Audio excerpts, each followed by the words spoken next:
Question was posed on the video where I showed this Harbor Freight chair being assembled. If the bottom feet were screwed on so that you could possibly put casters on it. If one person has the question, then other people probably do. So I figured I'd make a video response, and I appreciate the question. Let's go ahead and check out this stool. I had a question about the feet on it, and I wanted to just make a video about it. Honestly, it's a pretty good idea.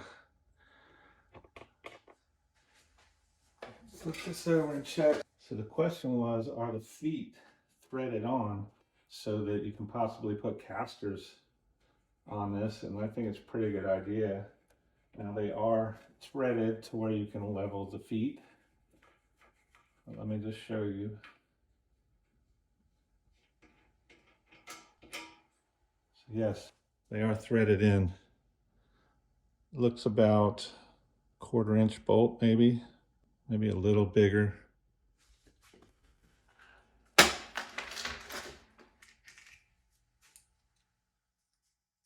Okay. It's bigger than 1/4 inch, so maybe 3/8. I tried a 1/4 inch nut on it, didn't work. To me, it doesn't look like a 3/8, but I don't have a 3/8 nut handy to try it out. So yes, the bottom is threaded, and if you can find the right size caster, probably just take this to the hardware store. Get your casters the same size. Hope that helps. Pretty good idea. I might do that myself. Thanks for the idea.